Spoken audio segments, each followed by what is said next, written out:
Hello, my love. This is what your favorite dungeon crawler Carl character says about you from a non-binary trauma educator with 10 plus years of experience. If you're at all familiar with Plato's allegory of the cave, then this is exactly why the Cretans are some of your favorite characters, because despite the fact that they are NPCs and they have gone into this world and been born and bred into this world, responsible for being bodyguards of other people, they are still able to cultivate their own sense of self, their own sense of identity, and the way that the worldview was expanded was through video games. They were able to understand there was so much more the world had to offer, that the limited scope that they were given was not actually everything that was out there. And so just like you, as somebody who grew up in an environment in which maybe you weren't allowed to go out and hang out with friends that much, maybe you didn't have the finances or money to be able to go traveling a lot, but you did have access to video games for your local library. You were able to hang out with a few people here and there who were able to play games online with, and that was how you learned how to navigate and understand the world. Now, the only limitations here is that you are really socially awkward and you don't necessarily say a lot of things all at once. Could be because you're on the spectrum, or could be because you never learned how to communicate effectively to people face to face, but despite all of that, you still have an incredibly big heart, you care deeply about the people around you,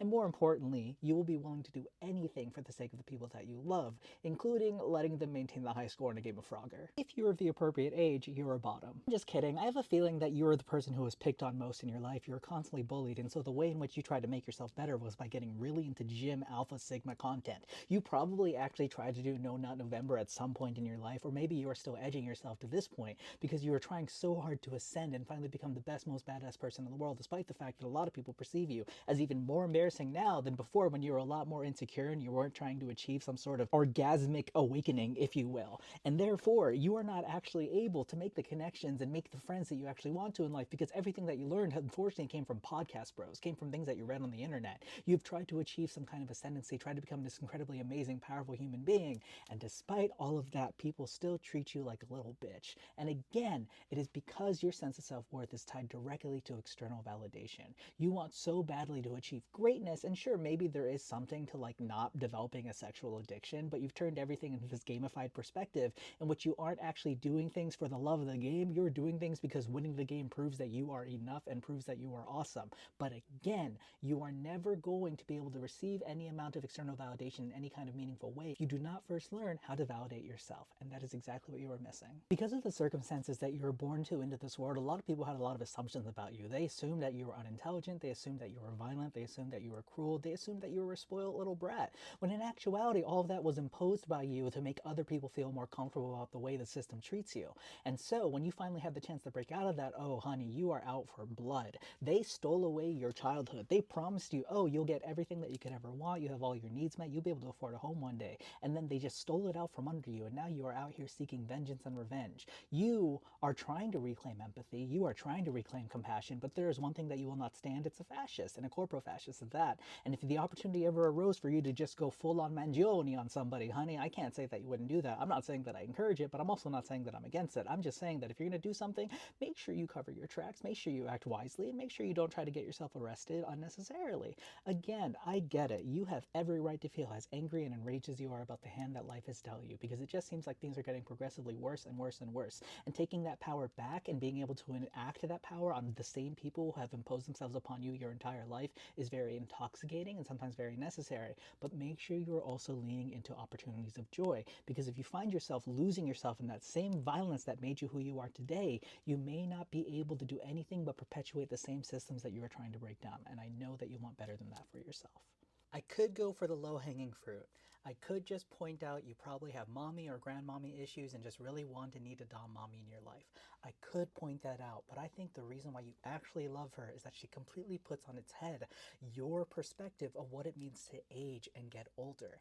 Even as far back as when Ellie was still human, she was still a little horn dog. She was ready to jump all over Carl. And so this idea that you can still have an interest in the things that are very life-affirming, like sexuality, is incredibly appealing. But not only that, there's an absolute fearlessness and trust and loyalty to the way that she shows up in the world. The kind of experience and loyalty and trust that can only come with somebody who has lived as long a life as she has and has literally been on death's doorstep. You do not know how to live that courageously. You are still afraid of people judging you. You are still afraid of people criticizing you. You have limited yourself from being able to live as fully as you've always wanted to in your life because you are so concerned with social protocol. You are so concerned with being accepted, when in actuality, the only thing you need to do to be accepted is be completely and radically and authentically yourself, and trust that the people who will fuck with you will show the hell up, and the people who don't fuck with you, you don't want to fuck with them anyway. That is the gift that Ellie's character brings to the table. It is the question that is asked of, what if you are put into a death game when you already thought you were going to die? She has a second lease on life, and she is fully and completely taking advantage of that lease on life. She's allowing herself to live and thrive fully, but she is not allowing herself to turn away from all the other people, the significantly younger people who are fighting for their lives. She recognizes that her role is to be life-affirming and to also stand up for and give future generations a future.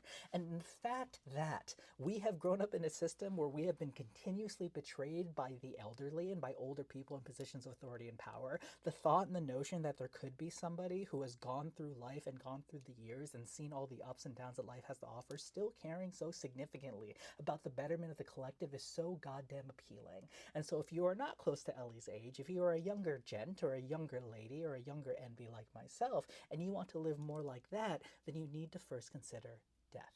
If you were to wake up tomorrow and realize you have 24 hours to live, are you going to focus on all of the people that you didn't get to please? Or are you going to start focusing on what to do to make your life worth living, to make it meaningful, and to make sure that it makes a positive impact on as many people as possible? And that's exactly why we love Ellie. Okay, my darlings, I really hope you enjoyed that. If I clocked you, comment, repost, and follow. And if there are other characters that you want me to cover, let me know in the comments below. This is one of my favorite series in the world ever, my entire life. I shit you not, I got book 1 and then read all of the books that were out up to book 6 in just 3 weeks. After that, I went and listened to all the audiobooks, and then I also go onto Sound Booth Theater and listen to the radio play. All I'm saying, my loves, is I am fully locked the fuck in because this book is that deep. Because it is a pure reflection of every reason why I love literature and I love art. How you can show something that is so entertaining, so hilarious, has me rolling on the floor laughing, but also harshly criticizes the systems that we live in and offers paths forward. So for those of you who are having difficulty navigating the fascism that we are living in, I just want you to repeat this mantra when you're thinking about these monsters. You will not break me. Okay? Your Coyote loves you.